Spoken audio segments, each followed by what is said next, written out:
de volta para continuarmos tratando da responsabilidade civil do Estado. Vamos abordar agora as teorias objetivas. Já estudamos no bloco anterior a teoria da irresponsabilidade civil do Estado, quando o Estado simplesmente não respondia, não pagava pelos prejuízos que seus agentes causassem a terceiros. Vimos depois as três teorias subjetivas, é quando passou-se a admitir, lá depois do final do século XIX, que o Estado responderia pelos danos causados por seus agentes.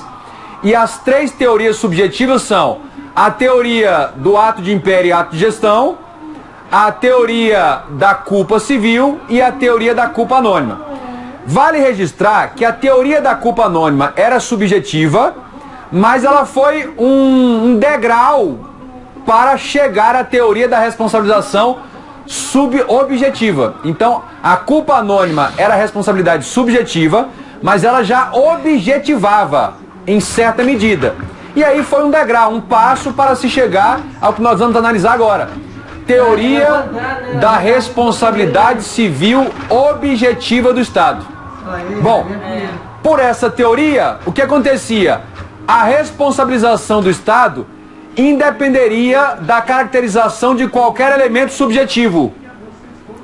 Ou seja, pela responsabilização civil objetiva do Estado, não era necessário comprovar que o agente causador do dano tivesse atuado com dolo ou com culpa.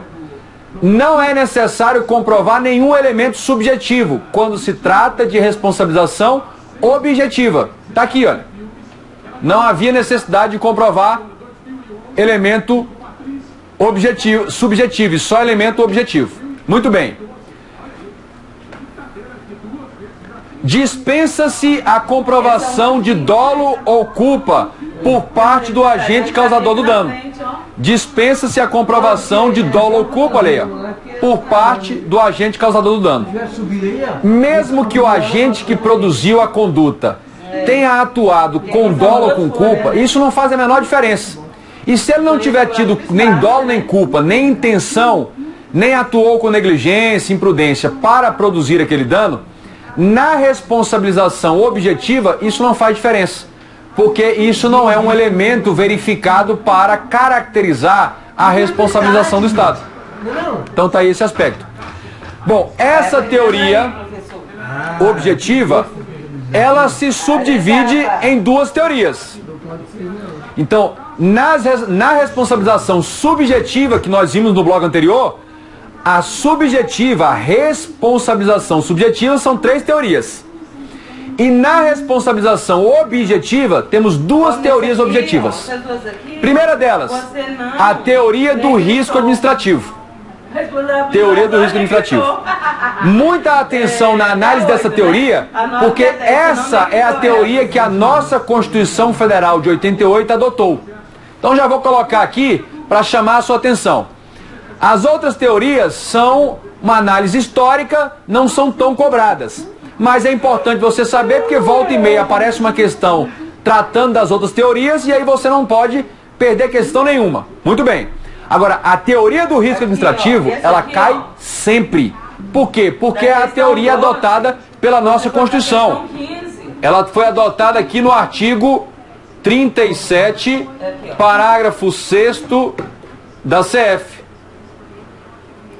37, parágrafo 6º da Constituição Federal. Tá aí. Teoria do risco administrativo. Teoria do risco administrativo. Muito bem. Por essa teoria, a responsabilização do Estado, com base nessa teoria aí, exige a demonstração, exige comprovar que houve uma ação ou omissão. Exige comprovar um dano. Exige comprovar um nexo entre a conduta e o dano. Então, pela teoria do risco administrativo, a vítima do dano teria de comprovar três aspectos para que ocorresse a responsabilização do Estado. Para que se impusesse ao Estado o dever de indenizar. Quais são os requisitos? Uma conduta, que é uma ação ou omissão. Conduta. Um dano e um nexo causal, uma relação direta de causa e efeito entre a conduta e o dano. 3 requisitos. Não há a menor necessidade de comprovar nem dolo nem culpa. Tá aí. Teoria do risco administrativo. Bom, olha só, não faz diferença a conduta do Estado ser lícita ou ilícita. E aqui é importante. Olha, gente, mesmo que a conduta produzida por um agente do Estado esteja em absoluta consonância com as leis administrativas e com os princípios jurídicos, se essa conduta, que é absolutamente lícita, absolutamente de acordo com a lei, se ela causar um dano, o Estado vai responder mesmo assim.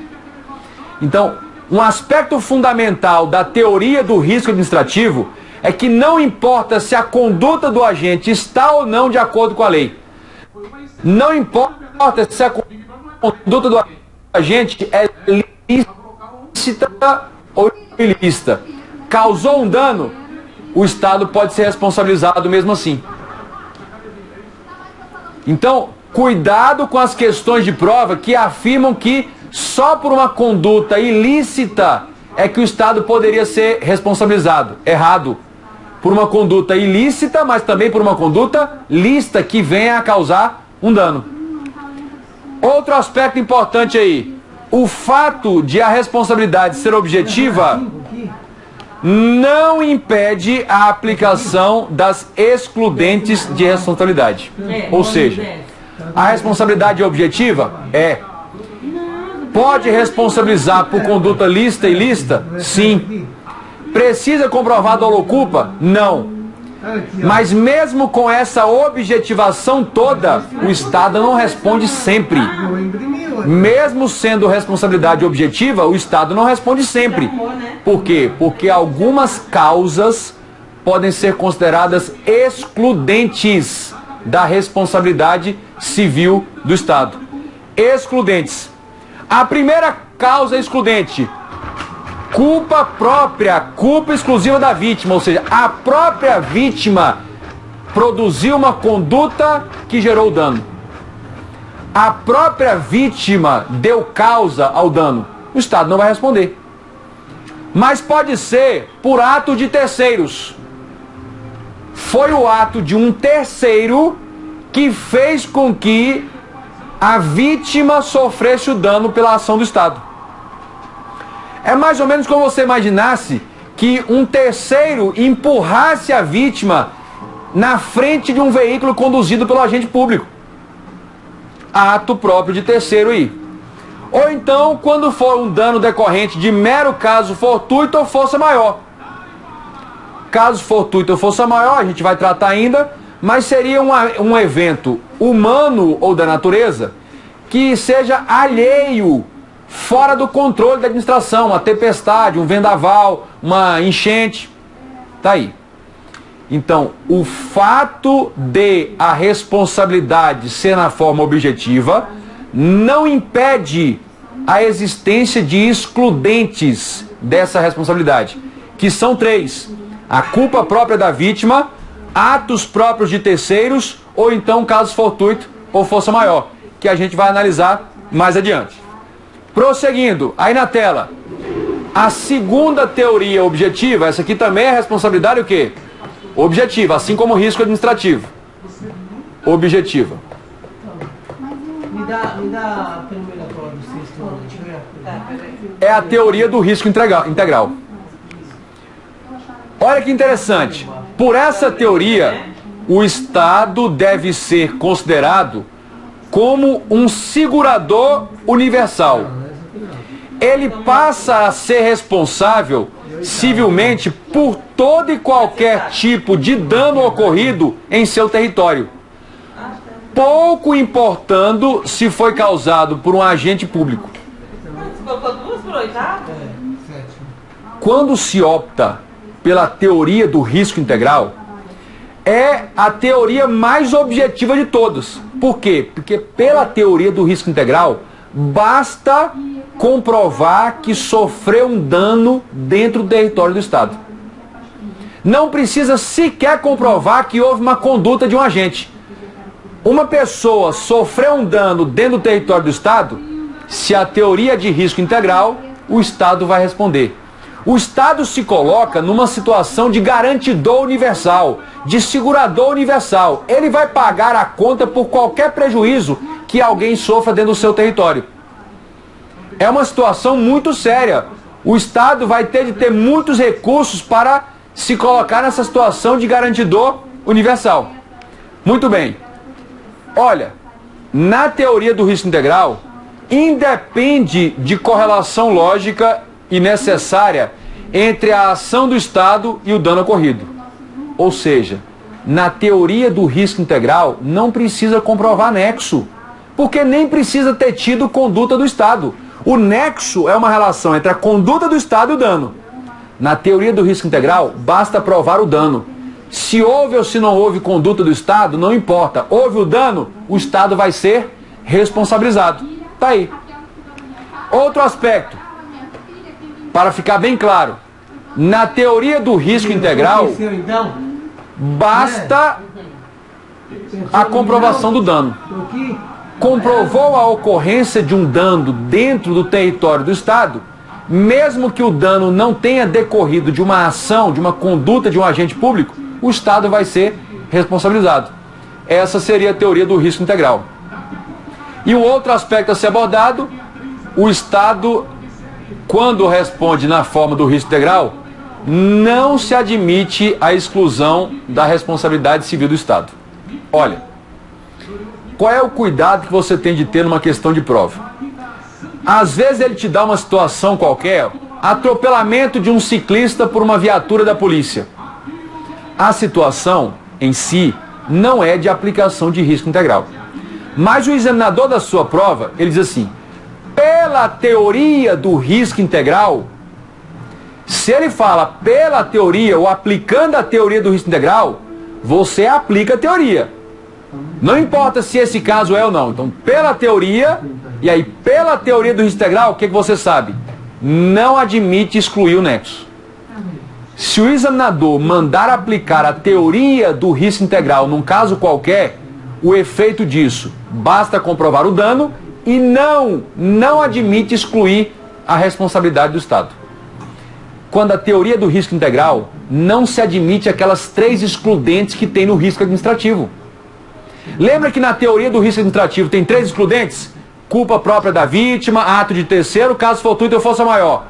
Aqui na teoria do risco integral, não se aplicam as excludentes. Não se aplicam as excludentes. Muito bem.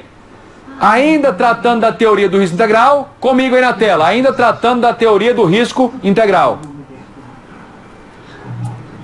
O Estado deve ser responsabilizado, deverá ser responsabilizado, mesmo que o dano ocorra por um fato de terceiro distante da administração.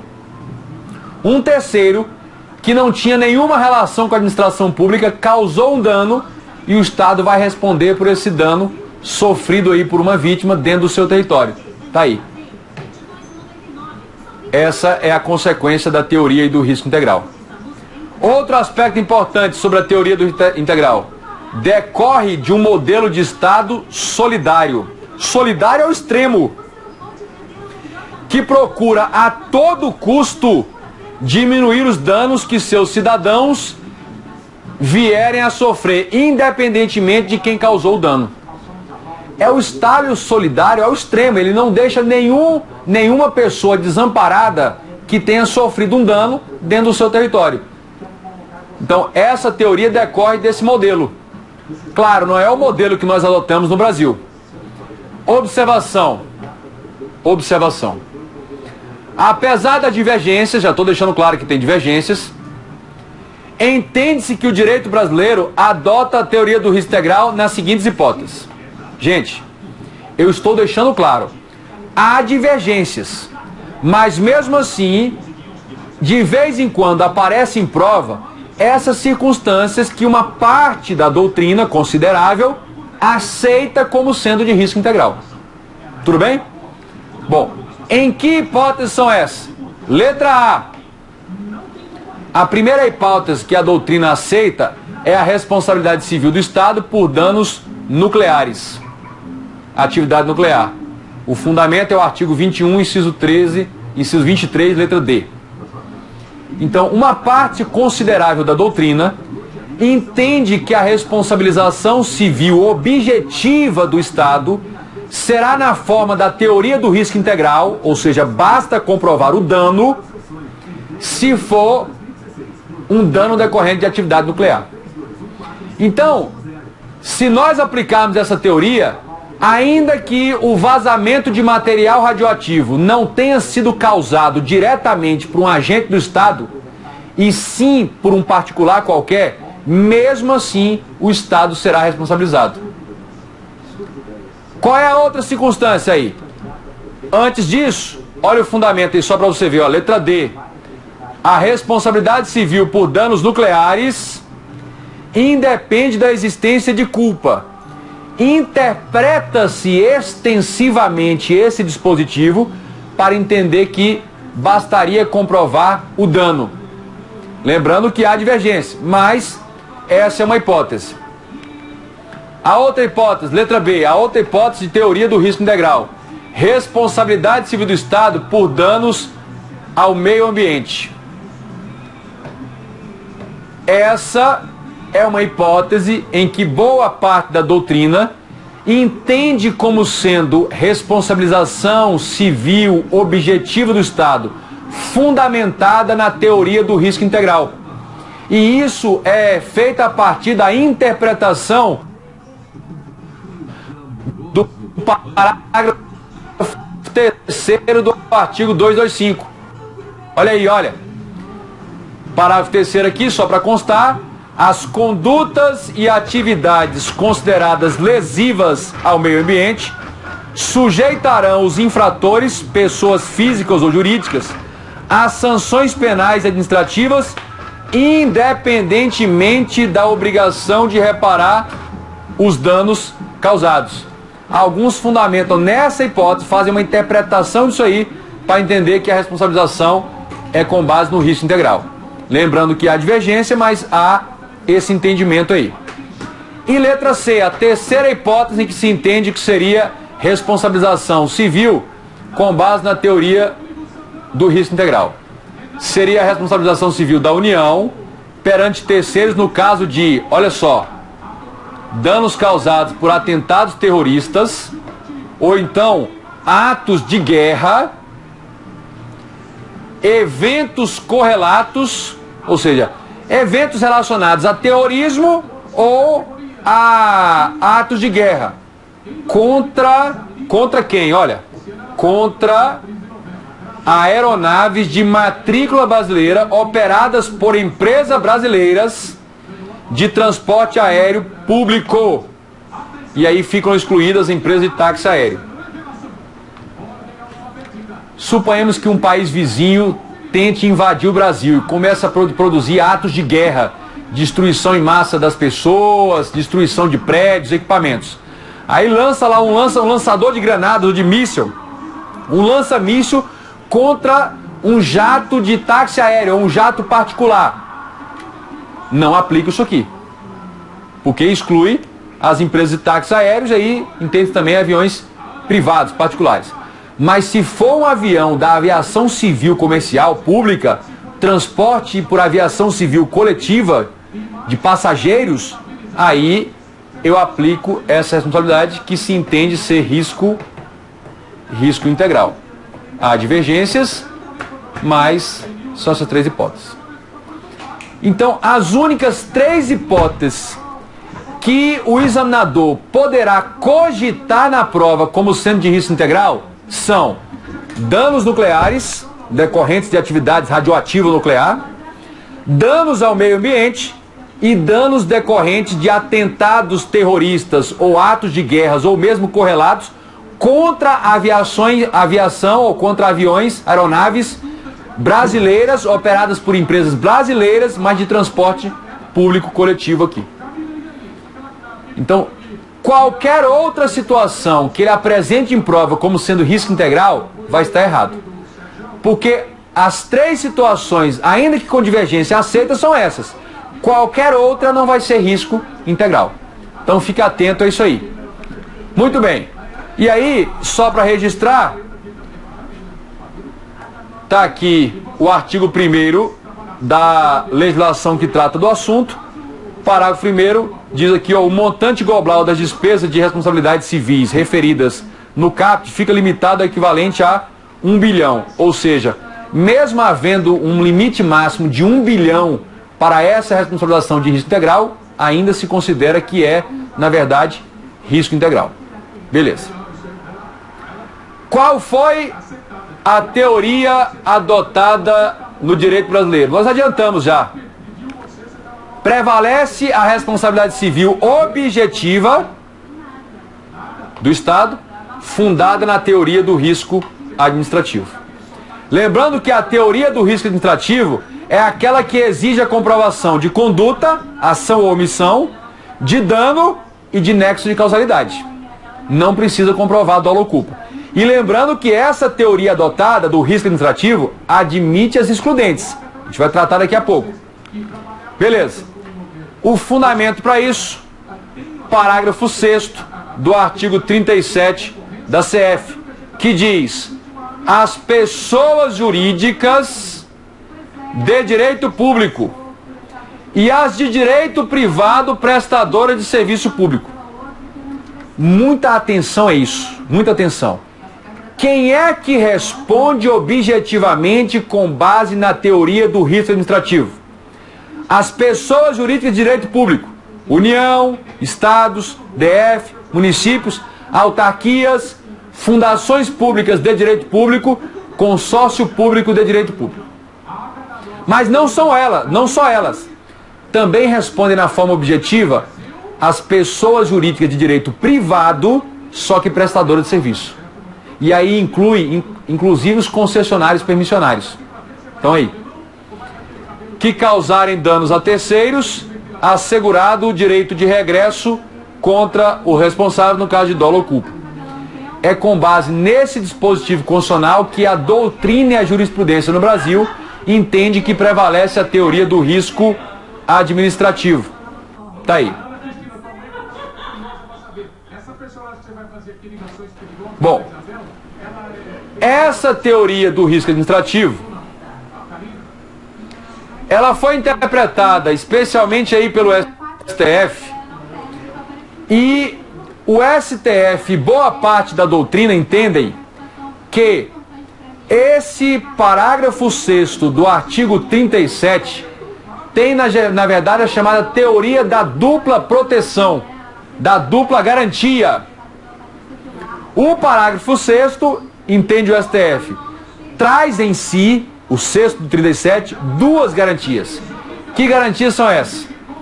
Olha só, o STF entendeu pela teoria da dupla garantia. É o que entende o STF, que é assegurada pelo parágrafo 6º do 37. Olha, onde que foi aí o paradigma, o caso paradigma? Recurso extraordinário 327.904, que adotou a teoria da dupla garantia. A primeira garantia, gente, é a garantia em favor da vítima. A garantia em favor da vítima. Então, deixa eu desenhar aqui para você visualizar perfeitamente o que eu estou explicando. Você tem aqui o Estado. O Estado é uma pessoa jurídica, uma PJ, um sujeito de direito, mas ele não pode manifestar vontade por si mesmo, ele é uma realidade fictícia. Aí ele pega vocês aí, agentes, e os investe no exercício de algumas de suas funções ou cargos. E aí você vai e causa um dano à vítima aqui, ó. Causou um dano. A vítima vai poder entrar com uma ação de responsabilidade civil objetiva contra o Estado. Olha, a primeira garantia é em favor da vítima. É a garantia de que a vítima não tem de discutir culpa ou dolo. A primeira garantia é uma garantia em favor da vítima de que a vítima, ao tentar receber a indenização, não tem de comprovar culpa ou dolo. Bom, a segunda garantia é a garantia do agente. O agente não responde diretamente para a vítima. Ou seja, a vítima do dano não poderia entrar com uma ação de indenização contra o agente diretamente. Por quê? Porque o agente só responde em regresso, em regressiva, perante o Estado. Então, a garantia da vítima é a garantia de não discutir dolo ou culpa. E a garantia em favor do agente é de que o agente não vai responder perante a vítima, e sim vai responder em regressiva perante o Estado. Então, a primeira garantia, garantia em favor da vítima. Não precisa comprovar dolo ou culpa, olha. Essa é a garantia da vítima, por parte do agente causador do dano. Agora, qual é a garantia em favor do agente público? Não pode ser cobrado diretamente pela vítima do dano mediante a ação de indenização. É a teoria da imputação volitiva. Por quê? Porque entende-se que a conduta produzida pelo agente é imputada ao Estado. Então é o Estado que tem de responder perante a vítima. Então a garantia do agente público é a garantia de que não vai responder diretamente pela vítima aí, por dano causado à vítima. Não pode ser cobrado diretamente pela vítima. Muito bem. Agora, olha o destaque. Mais recentemente, o STJ firmou uma jurisprudência que destoa um pouco desse pensamento do STF. O pensamento do STF continua intacto. Teoria da dupla garantia. Garantia para a vítima e garantia para o agente. Mas o STJ recentemente afastou a aplicação da dupla teoria. Olha, foi num julgado aqui de 2013. Nesse julgado, intencionalmente, o STJ afastou a aplicação da teoria da dupla garantia. E afastou para quê? Para dizer o seguinte: é a vítima do dano que vai ter de avaliar, ela que tem a liberdade de avaliar se vai entrar cobrando do Estado ou cobrando do agente. Se a vítima do dano cobrar do Estado, a responsabilidade é objetiva. Não precisa comprovar nem dolo nem culpa. Mas se a vítima resolver cobrar do agente, aí ela vai ter que comprovar que o agente atuou com dolo ou com culpa. Mas a vítima do dano poderia escolher, segundo o STJ, poderia escolher cobrar diretamente do Estado ou diretamente da vítima, do agente, aliás. Diretamente do Estado ou diretamente do agente. Ou dos dois. Essa é a posição aí do STJ. O ajuizamento da ação contra o agente público ou contra o Estado deve ser uma decisão do suposto lesado, de quem sofreu prejuízo. Olha aí, ó. Para o STJ, na hipótese de dano causado a particular por agente público no exercício de sua função,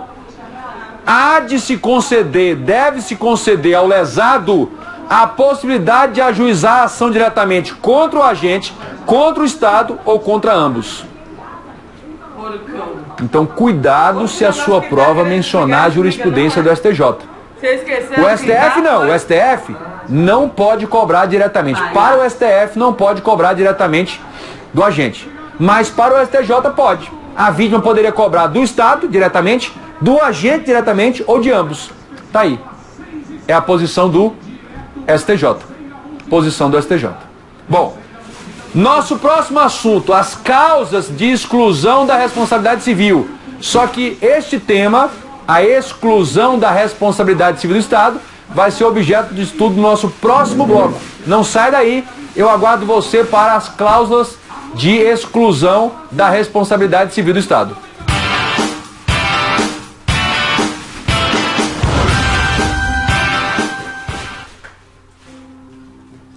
62.